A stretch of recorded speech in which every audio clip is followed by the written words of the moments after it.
अस्सलाम वालेकुम, मैं और बाब जहांगीर, आप देख रहे हैं प्रोग्राम व्यापार। जुमे को पेट्रोल की कीमत में 20 से 50 रुपए की कमी होना थी। गुज़िश्ता हफ्ते आलमी कीमत में तेजी से कमी हुई और इस कमी ने गुंजाइश पैदा की। हुकूमत ने इस गुंजाइश का फायदा आवाम को नहीं दिया। पेट्रोल की कीमत कम नहीं हुई तो इसका मतलब दरअसल क्या हुआ? इसका असल मतलब यह है कि कीमत को बढ़ाया गया है। मौजूदा आलमी मार्केट के रेट्स के हिसाब से पाकिस्तान में जुमे को पेट्रोल की कीमत 300 रुपए से कम होकर कम से कम 270 रुपए पर आनी चाहिए थी। मौजूदा आलमी कीमत की वजह से बहुत आसानी से यह कमी की जा सकती थी, लेकिन ऐसा नहीं हुआ। अब इसका सीधा और आसान सा मतलब यह है कि कीमत बरकरार रखना दर हकीकत कीमत में 30 रुपए का इजाफा है। आवाम तक 20 से 50 रुपए का जो रिलीफ मिलना था वो नहीं मिल सका। 20 से 50 रुपए फी लीटर के लिहाज से जो गुंजाइश मौजूद थी आवाम तक मुंतकिल नहीं हुई। आज 1 लीटर पेट्रोल पर लेवी 66 रुपए 64 पैसे है, जिसमें हालिया 40 पैसे का इजाफा किया गया है, और डीजल पर लेवी में हालिया इजाफे के बाद अब लेवी तकरीबन 80 रुपए फी लीटर हो गई है। 22 जून को वेस्ट टेक्सास इंटरमीडिएट तकरीबन $79 पर था। जुमे के रोज ये $72 तक गिर चुका था,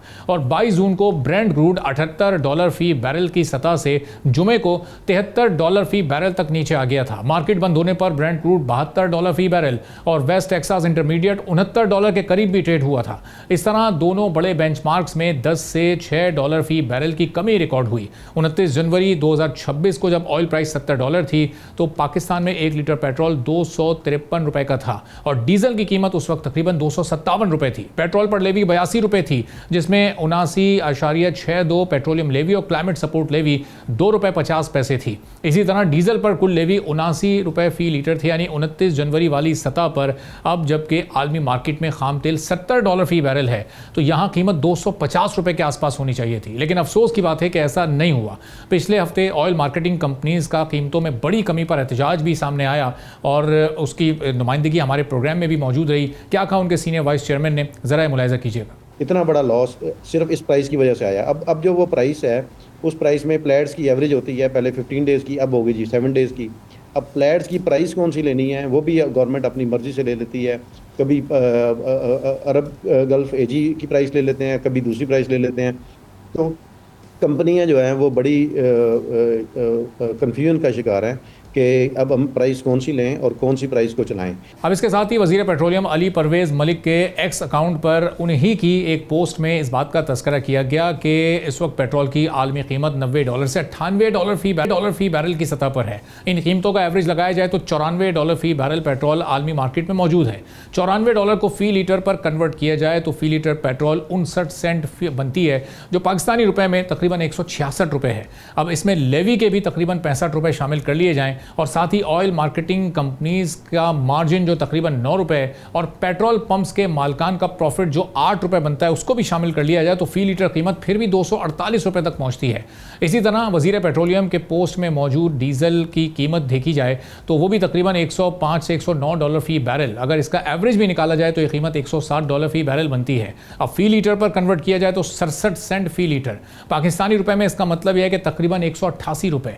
अब इसमें लेवी के 80 रुपए भी शामिल कर लें और साथ ही 9 रुपए ऑयल मार्केटिंग कंपनीज के और फिर 8 रुपए पेट्रोल पंप्स का प्रॉफिट, तो फी लीटर डीजल की कीमत बनी 285 रुपए। इस तरह 52 रुपए का रिलीफ फी लीटर आवाम को पेट्रोल में मिलना चाहिए था, और डीजल पर 26 रुपए का रिलीफ मिलना आवाम का हक था। लेवी का जो टारगेट था उसको हासिल किया जा चुका है, इसके बावजूद उसको बढ़ाया गया और फिर कम नहीं किया गया, आवाम तक वो रिलीफ नहीं दिया गया। तो अब इसकी वजूहात क्या हैं, और आलमी मार्केट में अब मजीद कमी होती है तो इसका मतलब ये है कि वो रिलीफ भी फिर आवाम तक मुंतकिल नहीं होगा। इस पर हम बात करेंगे डॉक्टर फ़ारूक सलीम साहब से, हमारे माशियात हैं, हमारे साथ मौजूद हैं। फ़ारूक साहब, बहुत शुक्रिया प्रोग्राम के लिए, आपने वक्त निकाला। अभी हम देख रहे हैं कि gradually oil marketing oil companies जो इस वक्त हैं उनका हमने एक प्रोटेस्ट देखा जब हुकूमत ने कीमत बड़ी कम की। आलमी मार्केट में कीमत मुसलसल गिर रही है, लेकिन यहाँ पर जो उसका रिलीफ मिलना चाहिए इस वक्त आवाम को वो मुंतकिल नहीं हो रहा। अब इसकी बुनियादी वजह क्या है? ऑयल मार्केटिंग कंपनीज का ख्याल किया जा रहा है? देखिए, मामलात इतने पेचीदा नहीं है। हिसाब किताब तो अदाद शुमार बड़ा सिंपल है। जंग से पहले आलमी मंडी में कीमत $70-72 चल रही थी एक बैरल की, और उस वक्त पाकिस्तान में जो कीमत थी वो 257 रुपीज़ पर लीटर थी पेट्रोल की। फिर जंग का प्रीमियम शुरू हो गया, जंग शुरू हो गई और कोई 120-122 डॉलर पे बैरल पहुंच गया। अब आलमी मंडी में कीमत वापस आ गई। जो जंग से पहले थी अब भी वही कीमत है आलमी मंडी में, $70-72 फी बैरल जो है वो बिक रहा है। पाकिस्तान में हुकूमत ने कुछ कीमत गिराई है, लेकिन जहाँ तक गिरनी चाहिए थी, जो वादा किया गया था कि जिस रफ्तार से कीमतें चढ़ेंगी आलमी मंडी में, उसी रफ्तार से पाकिस्तान में चढ़ाई जाएंगी, और जिस रफ्तार से, जिस तेज़ी से, जिस प्रपोर्शन से आलमी मंडी में गिरेंगी, उसी प्रपोर्शन से पाकिस्तान में भी गिराई जाएंगी। तो हमारे यहाँ पहुँचा है मामला कोई 300 रुपए तक, और ये होना चाहिए था लगभग जो जंग से पहले कीमत पाकिस्तान में चल रही थी 260 से कहीं नीचे। तो मेरा तखमीना जो बनता है वो तकरीबन 40-45 रुपए फी लीटर के दरमियान का फर्क है, जो मजीद कम होना चाहिए थी और हुई नहीं। अब 40-45 रुपए फी लीटर का जो मतलब है वो सालाना की बुनियाद पे ये बनता है कि साल भर में हम तकरीबन 10 से 11 बिलियन लीटर इस्तेमाल करते हैं पेट्रोल का, और अगर 45 हो या 40 हो तो आप समझिए 400 से 450 अरब रुपया सालाना की बुनियाद के ऊपर ये इजाफी बोझ है जो आपके और मेरे ऊपर और बाकी 24 करोड़ पाकिस्तानियों के ऊपर पड़ता है। अब ये जाता कहाँ है? इसका कुछ हिस्सा ऑयल मार्केटिंग कंपनी के पास जाता है या हुकूमती खजाने में जाता है। उसका जो डिस्ट्रीब्यूशन है, जो डिवीजन है, वो मेरे इल्म में नहीं है, लेकिन ये ज़रूर बता सकता हूँ आपको कि प्रेशर बहुत था ऑयल मार्केटिंग कंपनी की तरफ से, और वो जो आधा दर्जन ऑयल मार्केटिंग कंपनीज हैं उनका प्रेशर, और दूसरी तरफ 24 करोड़ पाकिस्तानियों का प्रेशर। तो साबित ये हुआ कि वो जो आधा दर्जन ऑयल कंपनी थी वो ज़्यादा डाडी हैं, वो ज़्यादा तकड़ी हैं 24 करोड़ पाकिस्तानियों के मुकाबले। तो फारूक साहब, ज़ाहिर है मार्केटिंग कंपनीज का ये कहना है कि उनको नुकसान बहुत हुआ है, कोई 100 अरब के करीब उनको ये इस 74 रुपये की कमी से नुकसान हो गया। लेकिन आपको याद होगा ये 1 मार्च को जब कीमत बढ़ी 8 रुपये, फिर 8 मार्च को 50-55 रुपये का इजाफा हुआ, फिर एक मौके पर उससे आगे चलकर तो 137 रुपये एक साथ बढ़ा दिए गए थे, जो बाद में प्राइम मिनिस्टर ने 80 रुपये कम करके उसको 57 रुपये का वो इजाफा भी बरकरार रखा। तो ये उस वक्त जो उन्होंने मार्च और अप्रैल के महीने में अरबों रुपए कमाए हैं, वो प्रॉफिट तो कहीं ज़्यादा था जो इस वक्त वो अपना नुकसान बता रहे हैं। तो ये उस वक्त के प्रॉफिट पर कोई बात नहीं कर रहा, इस वक्त के नुकसान पर वो ऐसे लग रहा है कि उनकी कंपनीज दिवालिया हो जाएंगी अगर ये हुकूमत ने सपोर्ट नहीं की तो। देखिए, थोड़ा सा टेक्निकल सा मामला है जो अकाउंटिंग के अंदर टर्म इस्तेमाल की जाती है। वो एक तो है कि इन्वेंटरी लॉस, कि आपके पास तेल पड़ा है, हुकूमत ने कीमतें गिरा दी हैं तो उसके ऊपर आपको नुकसान हो जाएगा। अगर आपके पास तेल पड़ा है, हुकूमत ने कीमतें बढ़ा दी हैं तो आपको उसके ऊपर प्रॉफिट हो जाएगा। ये इन्वेंटरी लॉस या प्रॉफिट की बात है। ये ऑपरेशनल लॉस जो आपको 3 महीने के बाद आप इनकम स्टेटमेंट बनाते हैं, 6 महीने के बाद फाइनेंशियल स्टेटमेंट्स निकलती हैं, साल के बाद फाइनेंशियल स्टेटमेंट्स निकलती हैं, यहाँ पे तफरीक नहीं की जा रही, या तो कॉन्शियसली नहीं की जा रही, सोचे समझे मंसूबे के तहत नहीं की जा रही। ऐसा ज़रूर हो सकता है कि जो ऑयल कंपनीज के पास तेल पड़ा है और हुकूमत की कीमत कम करने से उनको इन्वेंटरी का लॉस हुआ होगा, लेकिन इसका मतलब ये नहीं है कि उनको लॉस हो गया, उनको कोई ऑपरेशनल लॉस हो गया। जैसे आपने कहा कि पहले अरबों रुपए का प्रॉफिट कमाया इन्वेंटरी के ऊपर, अब शायद कुछ नुकसान हो रहा है इन्वेंटरी के ऊपर। जो असल प्रॉफिट है वो बता रहे हैं अपने फाइनेंशियल स्टेटमेंट्स में, और शायद वजीर आजम ने भी उस तरफ इशारा किया है कि कोई 70 अरब रुपए की अमाउंट बनती है, और शायद ये भी कहा गया था कि कोई टीम, कोई कमेटी बनाई जाएगी जो प्रॉफिट देखेगी कि तेल कंपनी ने प्रॉफिट क्यों इतना ज़्यादा बनाया है। तो फारूक साहब, ये पेट्रोलियम मिनिस्टर का जो ये स्टेटमेंट है अभी, वो ये ऐसा लग रहा है कि वो एहसान तले दबा रहे हैं इस कौम को कि प्राइम मिनिस्टर ने इस डीजल की कीमत में 200 रुपये कमी कर दी, पेट्रोल की कीमत में वो अब तक 150 रुपये कमी कर चुके हैं। तो ये डीजल की कीमत 250-260 रुपये इजाफी बढ़ाई भी इसी हुकूमत ने थी, पेट्रोल भी 200 रुपये इजाफी इसी हुकूमत ने बढ़ाया। उस बढ़ाते वक्त तो उनको ये नज़र नहीं आ रहा था कि दुनिया में कई कीमतें इस तनासुब से नहीं बढ़ रही। कम करते हुए वो ऐसे बता रहे हैं जैसे कि 300 रुपये की कीमत में 200 रुपये की कमी कर दी गई हो। तो ये कुछ संजीदगी वाला इस वक्त मामला नज़र आ रहा है? कोई थिंक टैंक काम कर रहा है इस वक्त अवामी रिलीफ के लिए?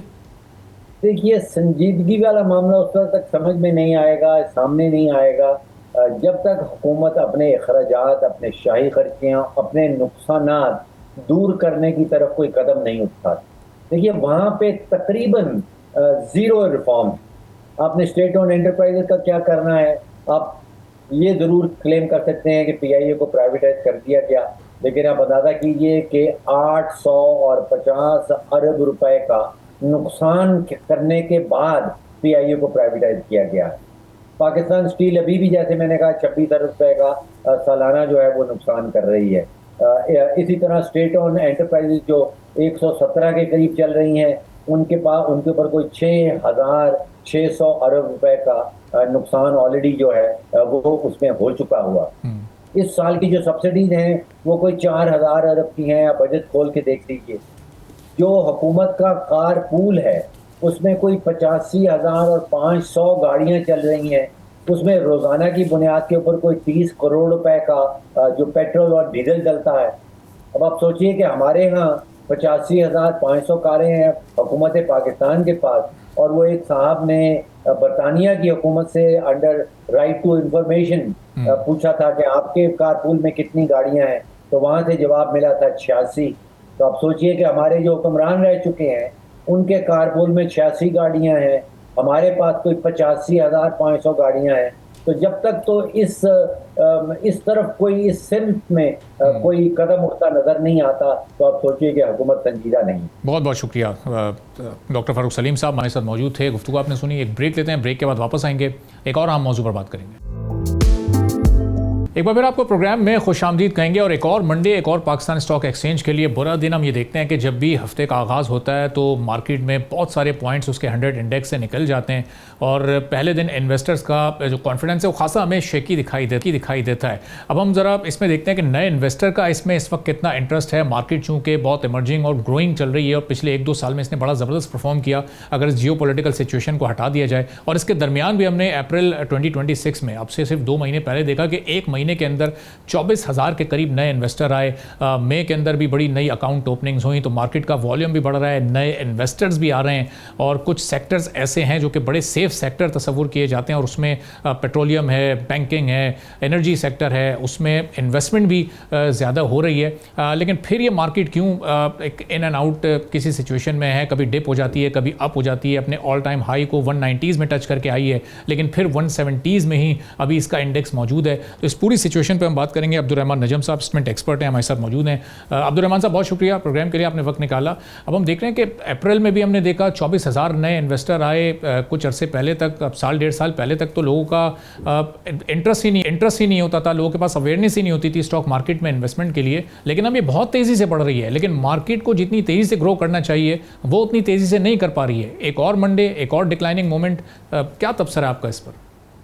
बिस्मिल्लाहिर्रहमानिर्रहीम। Thank you so much Arbab साहब। और जैसे आज लोगों ने देखा थोड़ी सी मार्केट जो है वो करेक्शन फेज़ में थी, तो इस तरह का कोई सच ट्रेंड तो नहीं है। जब ये जंग शुरू हुई थी उस वक्त बहुत ज़्यादा ये एक हो गया था कि मंडे जो है ना उसमें बहुत ज़्यादा फियर होता था। लेकिन फिर डोनाल्ड ट्रंप जैसे अमेरिका में मंडे का दिन स्टार्ट होता था, वहाँ पे भी स्टॉक मार्केट्स ने ओपन होना होता था, तो वो थोड़ा सा एक तरह से मार्केट्स को काम डाउन करने के लिए कोई ऐसी स्टेटमेंट आती थी। तो एक ये ट्रेंड बना हुआ था आज से 1-2 महीने पहले कि मंडे एक जो है ना फुल ऑफ ब्लड होता था और ट्यूसडे बहुत अच्छा दिन होता था। लेकिन पिछले कुछ 3-4 हफ्तों से 1-2 महीनों से जो है ये ट्रेंड रिवर्स हो चुका है। आपको याद होगा पिछले मंडे जब गवर्नमेंट ऑफ पाकिस्तान ने बजट पेश किया था और उसी वीकेंड पे हमारे प्राइम मिनिस्टर और फील्ड मार्शल की काविशों से MOU पे बहुत ज़्यादा जो है पेशकदमी भी हुई थी। तो उस वक्त जो मंडे आया था उसमें कोई ऑलमोस्ट 5,000 पॉइंट स्टॉक मार्केट बढ़ी थी। तो अगर आप इसको थोड़ा सा शॉर्ट टर्म पे एनालाइज करने की कोशिश करेंगे ना, तो आजकल क्योंकि सबसे इंपॉर्टेंट चीज़ ये ईरान और USA की जंग ही चल रही है और उसका इम्पैक्ट पाकिस्तान पे जो ऑयल प्राइसेस के थ्रू आता है, तो जब कोई ऐसी डेवलपमेंट हो ओवर द वीकेंड के ऑयल प्राइसेस थोड़ी सी इंक्रीज़ हो गई, आज जैसे $1-2 जो हैं वीकेंड के मुकाबले में इंक्रीज़ हुई थी, तो मार्केट में थोड़ी सी प्रॉफिट टेकिंग हो जाती है। फिर हमें ये भी नहीं भूलना चाहिए कि अगर हम पिछले 2 हफ्ते देखें तो ऑलमोस्ट 10,000 पॉइंट्स जो है स्टॉक मार्केट बढ़ी हुई है। तो जो शॉर्ट टर्म ट्रेडर्स होते हैं वो प्रॉफिट टेकिंग कर लेते हैं। लेकिन अगर आप सारी चीज़ों को देखें, जिस तरीके से ऑयल प्राइसेस अब वापस $70 के आसपास आ गई हैं, पाकिस्तान के रिजर्व जो हैं वो जंग से स्टार्ट होने से पहले जो थे उससे भी ज़्यादा हो गए हैं और इतना ज़बरदस्त बजट जो है गवर्नमेंट ऑफ पाकिस्तान ने भी पेश किया है। तो अगले जो 3 से 4 महीने की भी आउटलुक है वो भी बहुत ज़्यादा पॉजिटिव है। और नए इन्वेस्टर्स जो ज्वाइन कर रहे हैं, जैसे आप बता रहे थे, ये शायद पहली दफ़ा हुआ होगा पाकिस्तान की हिस्ट्री में कि जिस टाइम पे बहुत अनसर्टेनिटी की सूरत हाल थी उस वक्त भी जो नौजवान हैं वो नए अकाउंट जो है बहुत ज़्यादा खुलवा रहे थे। तो एक तरह से मैं कहूँगा कि बहुत ज़्यादा जो मेहनत की PSX ने भी, CDC ने भी, अकाउंट ओपनिंग जो है ना PSX में बहुत ज़्यादा इजी हो गई है। ऑनलाइन आप अकाउंट ओपन करा सकते हैं, और जो एक तरह से जेन जी है और जो यंग लोग हैं वो चाहते हैं कि उनको इजी सॉल्यूशंस दिए जाएं। ये नहीं कि एक अकाउंट ओपन कराने के लिए उनको 4-4 दफ़ा जो है दफ्तरों के चक्कर लगाने पड़े। तो ये जो इम्प्रूवमेंट्स आई हैं PSX और CDC की तरफ से भी, ये उसका भी नतीजा है। और जो इतनी अच्छी पाकिस्तान की स्टॉक मार्केट है पिछले 1-2-3 सालों से, ऑलमोस्ट हर साल ही ये दुनिया की नंबर 1 या रीजन की नंबर 1 स्टॉक मार्केट बन जाती है इन टर्म्स ऑफ जो प्रॉफिट कमा के दे रही है। उस वजह से बहुत ज़्यादा लोग इसमें इन्वेस्टमेंट कर रहे हैं और बिल्कुल ठीक कर रहे हैं। अच्छा, ये मार्केट अपने हाई पर गई, 191 को इसने टच किया, ऐसा लग रहा था कि बहुत जल्दी ये 200K को भी क्रॉस कर जाएगा इसका इंडेक्स, लेकिन फिर वापस आई, अंडर 150 भी आई। तो यही वो मोमेंट होता है जब जो नए इन्वेस्टर होते हैं उसका इंतज़ार कर रहे होते हैं कि हमें कब मार्केट में एंटर होना है। ये राइट टाइम होता है मार्केट के लिए। फिर जब मार्केट बहुत तेज़ी से ऊपर जा रही होती है, वो नए इन्वेस्टर्स के लिए एक बेहतरीन और आइडियल टाइम होता है कि आएँ और उस अपवर्ड ट्रेंड का हिस्सा बन जाएँ और प्रॉफिट टेकिंग करें वो भी। देखिए, इसके अंदर दोनों टाइम इतने बुरे नहीं होते। आपने जो सबसे मेन चीज़ देखनी होती है ना, कि अगर पाकिस्तान की स्टॉक मार्केट में आपने लेट से 2-3 साल के लिए इन्वेस्टमेंट करनी है, अगर तो आपने बहुत लंबे अरसे के लिए करनी है, 10-15 साल के लिए करनी है, अपनी रिटायरमेंट प्लानिंग कर रहे हैं, फिर तो आप किसी भी टाइम एंटर होंगे ना, अगले 10-15 सालों में बिजनेसेस जो अपने प्रॉफिट बढ़ाएंगे उससे इंडेक्स ने जो है ऊपर ही जाना है। 2002 का इंडेक्स देख लें, 2005 का देख लें, आज जो है वो 10 गुना से भी ज़्यादा हुआ है उन वैल्यू से।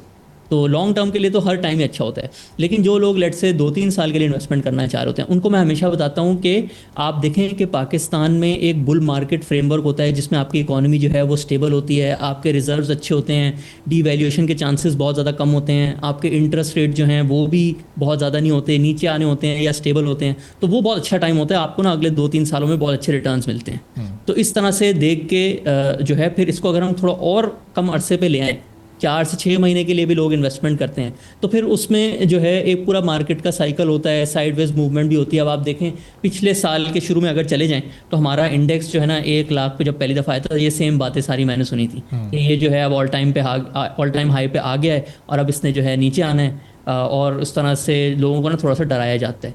लेकिन फिर थोड़े महीने गुजरे, उसमें इंडिया पाकिस्तान की जंग भी हुई, और फिर जब वो सारी अनसर्टेनिटीज़ ख़त्म हुई तो एकदम से जून से लेके पिछले साल नवंबर तक एक बहुत बड़ी रैली देखी हमने। तो इस साल भी मैं खुद भी यही एक्सपेक्ट कर रहा हूँ कि अब एक तो ऑयल प्राइसेस स्टेबलाइज हो गई हैं। अगेन जिस तरह से पाकिस्तान इंडिया की वॉर में पाकिस्तान की जियोपॉलिटिकल रोल जो था वो उभर के आया था, वो फिर से US से ईरान में रिपीट हुआ है। बजट बहुत अच्छा आ गया है पाकिस्तान में। बजट आपको पता है उससे रिलेटेड बहुत अनसर्टेनिटी होती है, तो हर इन्वेस्टर जो है वो वेट एंड वॉच कर रहा होता है। अब बजट भी इतना अच्छा पेश हो गया है, जो बड़ी कॉरपोरेशन हैं जो स्टॉक मार्केट पे लिस्टेड हैं उन पे सुपर टैक्स भी कम कर दिया है, एक्सपोर्टर्स पे तो सुपर टैक्स जो है बिल्कुल ही ख़त्म कर दिया है। तो ये जो सारे फैक्टर्स मिल के बने हैं, मुझे उससे लगता है कि अगले 4 से 6 महीनों में एक बहुत ज़्यादा जो है रुझान PSX से कंटिन्यू रहेगा। सही। अच्छा, अब ये जो टेंजिबल एसेट्स हैं जो पिछले कुछ अरसे में पाकिस्तान में बहुत ज़्यादा इन्वेस्टमेंट हुई, पाकिस्तान में क्या दुनिया भर में गोल्ड प्राइसेस में, चूँकि जब ये ऊपर जाना शुरू हुए गोल्ड एंड सिल्वर प्राइसेस, तो ऐसा लग रहा था कि ये भी अपने ऑल टाइम हाई पर बहुत जल्दी चले जाएंगे। बड़ी बड़ी कंपनीज़ की प्रेडिक्शन थी कि साल के आखिर तक ये $6,000 तक चला जाएगा। वो हमने जनवरी में उसके करीब करीब जाता देखा। लेकिन पिछले 7 महीने की कम तरीन सतह पर इस वीकेंड पर गोल्ड रहा $4,000 से भी नीचे। तो बहुत सारे जिन लोगों ने शॉर्ट टर्म के लिए इन्वेस्टमेंट की थी उन्हें तो अच्छा खासा लॉस ज़ाहिर हो गया होगा। तो ये इसकी क्या साइकी है? लोग टेंजिबल एसेट्स की तरफ इन्वेस्टमेंट में ज़्यादा दिलचस्पी रखते हैं, तो फिर ज़ाहिर है इधर लॉस भी बहुत जल्दी हो जाता है। ये एक राइट टाइम है गोल्ड या सिल्वर में इन्वेस्टमेंट के लिए?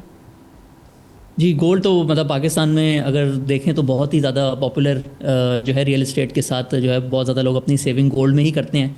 अनडॉक्यूमेंटेड भी होता है, तो कैश इकोनॉमी में जो लोग पार्टिसिपेट कर रहे हैं वो भी इसमें काफ़ी ज़्यादा इन्वेस्ट करते हैं। और ये ऑलमोस्ट 6 लाख रुपए से अब जो है ऑलमोस्ट 2 लाख रुपए इसका रेट गिर गया है।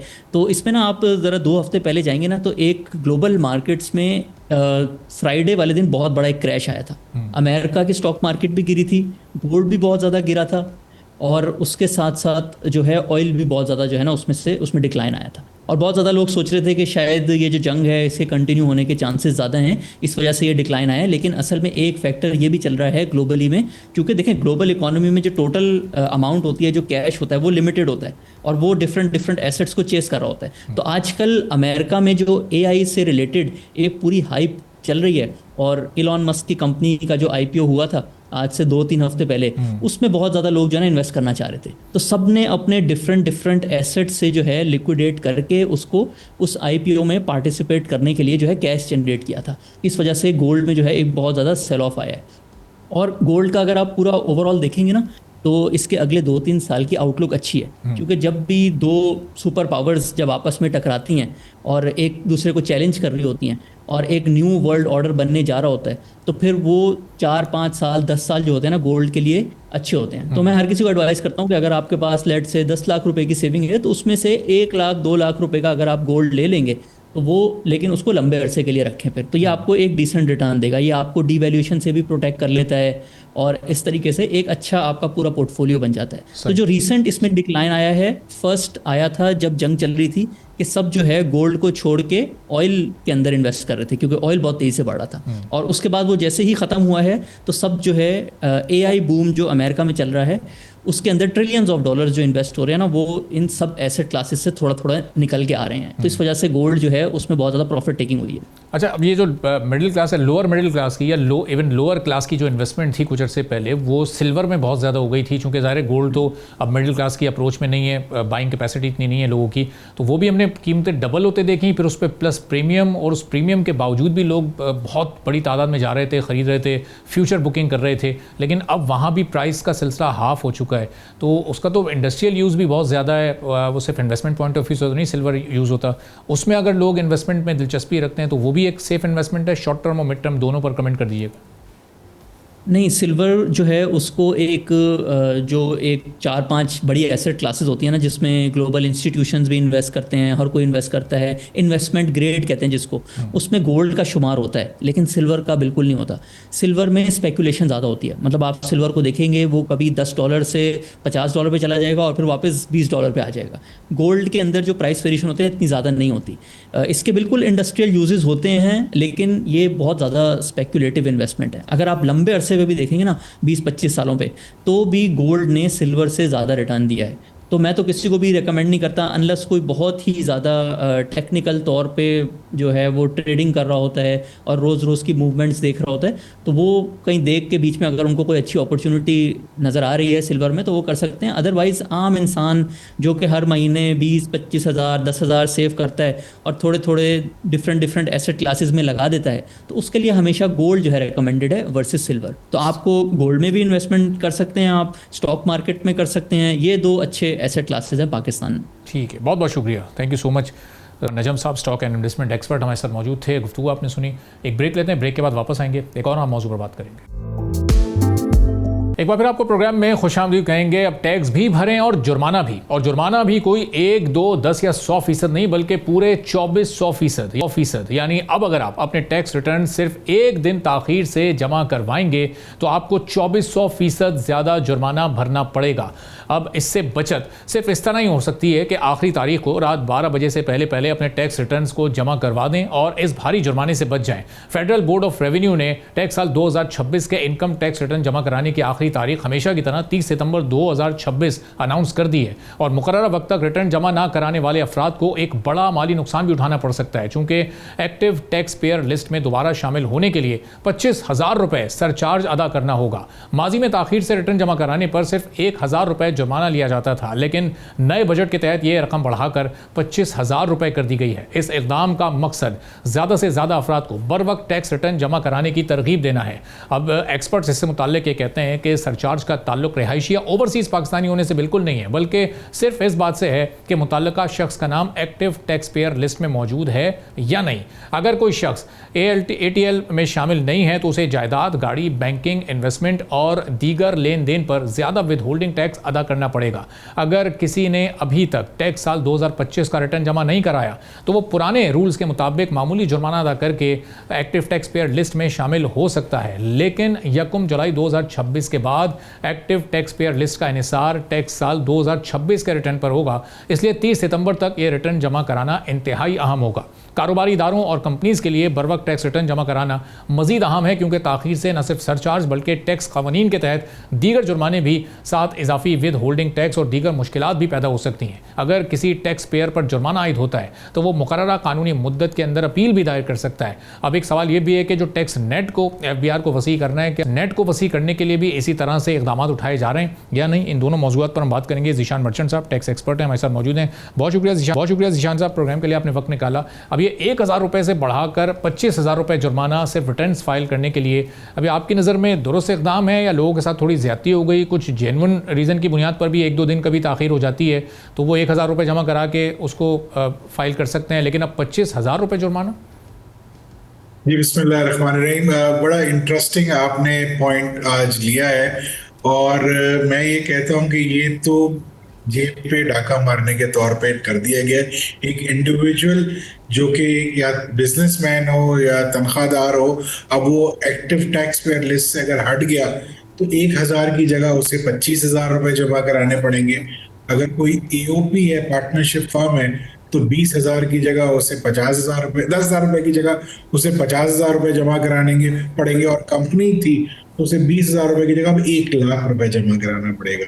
तो ये तो सिस्टम में रिटर्न फाइल करने की सजा मिल रही है अगर ताखीर से हो जाए। एफबीआर ने बड़े उससे कहा कि जी 30 सितंबर तक आप रिटर्न फाइल कर दीजिए इंडिविजुअल का और एओपी का। सवाल ये पैदा होता है कि रिटर्न इनका पहले दिन टूल प्रूफ है, पहले दिन उनका रिटर्न फ्लॉलेस है, पहले दिन उनका रिटर्न ऐसा है कि जो फाइल हो सके। अब कल से जो है, परसों से नया साल स्टार्ट हो जाएगा फेडरल बोर्ड ऑफ रेवेन्यू का, तो क्या परसों रिटर्न हमारे पास अवेलेबल होगा? अभी तो रिटर्न ड्राफ्ट फॉर्म में मौजूद है। ये ड्राफ्ट जो है आना था पिछले साल दिसंबर में और जनवरी तक रिटर्न फाइनल हो जाना था। अब जब एफबीआर ने जनवरी तक रिटर्न फाइनल नहीं किया और वो अभी जून में हम बातें कर रहे हैं कि वो रिटर्न फाइनल होगा, तो उसका कौन पेनल्टी देगा? एफबीआर को कौन पेनल्टी लगाएगा? ये मैं आपके प्रोग्राम के तवज्जुह से पूछना चाहता हूं एफबीआर वालों से कि भाई आपने रिटर्न नहीं दिया है जनवरी में जो फाइनल करना था, आज आप जून के एंड पे खड़े, आपने रिटर्न फाइनल नहीं किया तो आपको भी तो जुर्माना लगना चाहिए। ये उन्हीं को सिर्फ वो जुर्माना है कि जो आपके टैक्स के सिस्टम में मौजूद है, फाइल करना चाहते हैं रिटर्न। कल आप परसों हमें ये कह देंगे ये फ्लॉलेस रिटर्न हम दे रहे हैं और उसमें एक भी चेंज नहीं होगी, और ये भी बताएंगे साथ में कि एक रिटर्न भरने में इतना टाइम लगेगा आपको। क्योंकि मैं आपको बताऊं इस साल का जो ड्राफ्ट रिटर्न है वो तकरीबन 68 पेजेस पर है। अच्छा। आप तैयार हो जाए 68 पेजेस को देखने के लिए और भरने के लिए।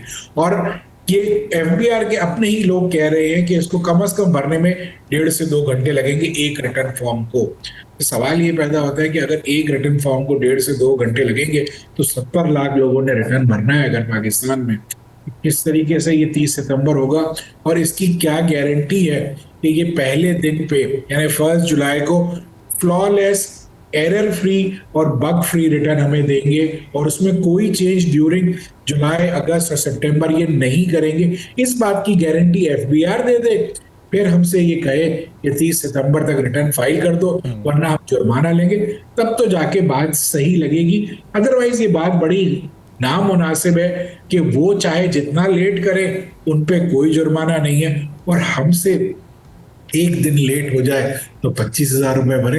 ये सरासर नाइंसाफी है। आज मैं फाइनेंस एक्ट पढ़ रहा था, उसमें उन्होंने एक अलबत्ता इसमें एक प्रोविजन डाला है जो शायद उससे कुछ सब्र आएगा लोगों को। उसमें उन्होंने ये कहा है कि अगर आपने लेट रिटर्न फाइल किया है तो आप साथ में अगर एक अंडरटेकिंग दे देंगे कमिश्नर साहब को कि मैं अगले 6 महीने तक कोई भी एसेट क्रिएट नहीं करूंगा या एसेट में अपना राइट क्रिएट नहीं करूंगा, तो ये 25,000 रुपये नहीं लगेगा और शायद 1,000 रुपये ही लगे। मैं ये समझता हूँ कि ये वो सारे मेजर्स हैं कि जिससे आप जो सिस्टम में लोग हैं उन्हीं को तंग कर रहे हैं और उन्हीं को मजीद परेशान कर रहे हैं। आपने एक तरफ ये डिफॉल्ट सरचार्ज जो है इसको बढ़ा दिया, इसके बाद आप ये कहते हैं कि लेट फाइल करोगे तो मैं पेनल्टी अलग लूंगा, टैक्स लेट जमा कराए उसका डिफॉल्ट सरचार्ज अलग लूंगा। ये तो सरासर नाइंसाफी है टैक्स पेयर्स के साथ और मैं समझता हूँ कि ये कानून जो है ये ठीक नहीं है और मैं ये समझता हूँ कि इसको इन्होंने बड़ा गलत तरीके से पास किया और इस पर कोई डिबेट नहीं हुई मेरे हिसाब से और किसी को कॉन्फिडेंस में नहीं लिया गया। जो सिस्टम में है टैक्स पेयर्स, जो आपके एफबीआर के पार्टनर्स हैं, जो आपको अपनी इनकम का 35, 50 और इससे ज्यादा % टैक्स देते हैं, वो आपके पार्टनर्स हैं।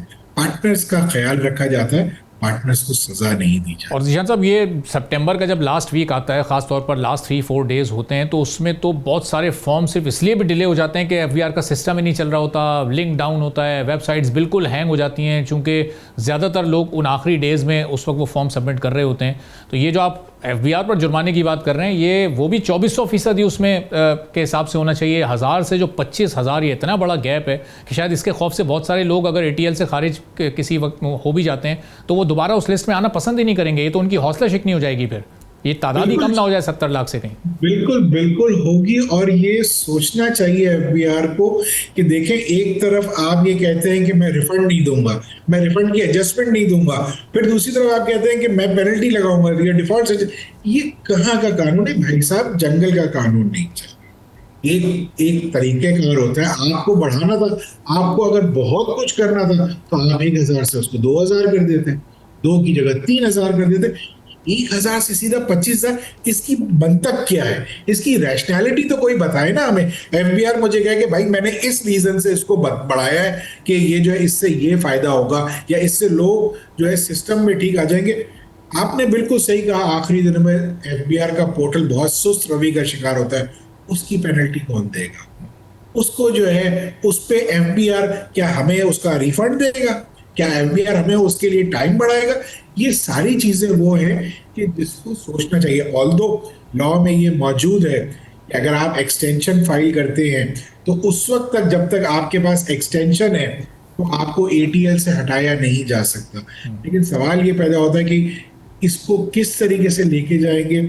आने वाले टाइम में एज यूजुअल मुश्किल टाइम्स हैं। और इस दफा अगर आप फाइनेंस एक्ट को देखें तो चाहे इनकम टैक्स साइड पे देखें या सेल्स टैक्स साइड पे देखें, पेनल्टीज जो है वो 4 से 5 गुना बढ़ा दी गई हैं। और ये एटीएल के केस में तो 24 गुना बढ़ा दी गई हैं। आपने बिल्कुल सही कहा। तो मेरे ख्याल से ये शायद रेवेन्यू कलेक्शन का पॉइंट अब पेनल्टीज के सेक्शन बनते जा रहे हैं, जो कि कभी भी नहीं थे। पेनल्टी हमेशा डेटरेंस क्रिएट करने के लिए होती है। पेनल्टीज हमेशा इसलिए लगाई जाती हैं कि आपको वो सही रास्ते पे ले जाए। यहाँ तो ये हो रहा है कि जो इस वक्त हमें समझ में आ रहा है कि ये पेनल्टीज तो इसलिए लगाई जा रही है कि शायद सिस्टम में आया ही ना जाए वापस। और अगर इतनी ही पेनल्टी लगा देंगे तो मैं समझता हूँ कि इससे फायदे की जगह नुकसान होगा और टैक्स पेयर्स सिस्टम में आना पसंद ही नहीं करेंगे। और जियान साहब, जो बुनियादी काम है एफबीआर का, यानी टैक्स नेट को बढ़ाना, टैक्स पेयर्स की तादाद में इजाफा करना, या उस तरफ कितना काम हुआ है पिछले 1-2 सालों में? या ये सारी की सारी तवज्जो जो एग्जिस्टिंग टैक्स पेयर्स हैं सिर्फ उन्हीं को दबाने में लगे हुए हैं? अब ये जो टैक्स पेयर्स की तादाद को बढ़ाना है वो अगले इस फिस्कल ईयर में आपको बढ़ती हुई दिखाई दे रही है? ऐसे कोई मेजर्स लिए गए? मैं आपको कहूँ कि दुखती रख पे अगर आपने मेरी हाथ रख दिए हैं तो ये गलत ना होगा। पिछले कई सालों से टैक्स बेस बढ़ाने की कोई खातिर का कोशिश नहीं की गई। हम एफबीआर को क्या क्या ये जो नॉन फाइलर्स का डेटा है आपके पास मौजूद है, उसको फाइलर बनाएं। आपके पास सेल्स टैक्स में अनरजिस्टर्ड लोगों का डेटा मौजूद है, उसे फाइलर बनाएं। आपके पास बैंक के केस में, बैंक्स की सूरत में जो है कई करोड़ लोगों का टैक्स पेयर्स, कई करोड़ लोगों का डेटा है जो नॉन फाइलर्स हैं, उन्हें टैक्स पेयर बनाया। लेकिन मेरे ख्याल से फोकस किसी और तरफ है। इस वक्त फोकस ये नहीं है कि टैक्स पेयर्स को जो लो हैंगिंग फ्रूट्स हैं उस लो हैंगिंग फ्रूट्स को यूज करते हुए टैक्स बेस को बढ़ाया जाए। इस सब मैं हमेशा कहता हूँ, आज फिर कह देता हूँ कि हम वो टैक्स पेयर्स जो इनके लिए गन्ने का काम कर रहे हैं उन्हीं को जो है मशीन में निचोड़ा जा रहा है। और अब आखिरी 1 या 2 दफा मशीन में डालना रह गया, उसके बाद हम में से जूस ना निकलेगा भाई। वो एफबीआर को चाहिए कि चीजों को बेहतर करें, टैक्स बेस को बढ़ाएं, ऑर्गेनिकली बढ़ाएं, आसान तरीके से बढ़ सकता है उस तरीके से बढ़ाएं ताकि जो एग्जिस्टिंग टैक्स पेयर्स हैं उन्हें कुछ रिलीफ मिलना चाहिए। ठीक है, बहुत बहुत शुक्रिया ज़ीशान मर्चेंट साहब, टैक्स से मौजूद थे, गुफ्तगू आपने सुनी। इसी के साथ नाज़रीन आज के प्रोग्राम से इजाज़त दीजिए। अल्लाह हाफ़िज़। सब्सक्राइब करें और बेल दबाएं ताकि कोई खबर रह न जाए।